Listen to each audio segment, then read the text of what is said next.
ये हमारे देश के लिए है। और हमारे देश में जो लोग भी रहते हैं इंटरनली, सब लोग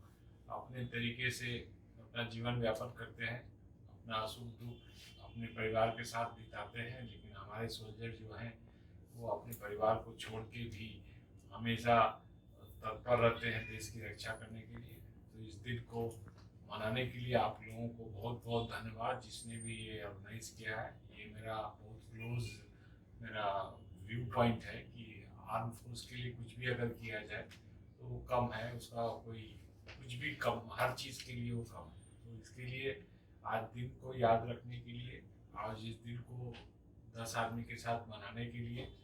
जो लोग सारे ऑर्गेनाइजर, सारे टीम को हम धन्यवाद देते हैं। और I am very happy that this day has been celebrated. I wish and I hope that this type of respect to the soldier will be also given for the coming days. Thank you very much.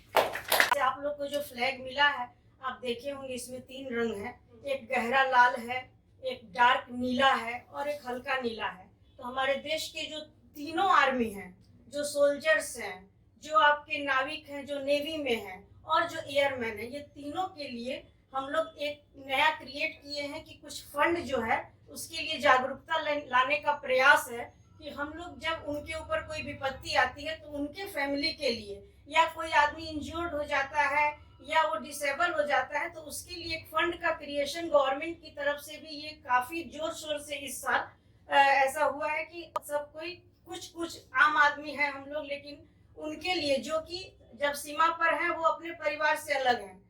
तो उसके लिए ये एक fund का हम लोग जागरूकता ला रहे हैं कि हम लोग अपने तरफ से उन जवानों के लिए, उनके परिवार के लिए, उनके विपत्ति के लिए कुछ फंड एकत्र करें। और इसके लिए हमारे कंपनी में भी जागरूकता आई है, लोगों ने कंट्रीब्यूशन किया है, ये हम लोग को बहुत अच्छा लग रहा है, क्योंकि इन लोगों से एक सबक लेने का चीज़ है। हम लोग थोड़ी से परेशानी में जो परेशान हो जाते हैं, आज फैमिली में कोई प्रॉब्लम होता है, लेकिन उनके बारे में सोचिए जो कि अपनी फैमिली को छोड़ के और हमारी फैमिली को बचाने के लिए वहाँ तैनात हैं। तो उन सभी के लिए हम लोग जो है इस दिन को मना रहे हैं और इस कंपनी में सभी के लोग इसके प्रति जागरूक हैं, इसके लिए हम बहुत खुश हैं और HR टीम को फिर से धन्यवाद दें।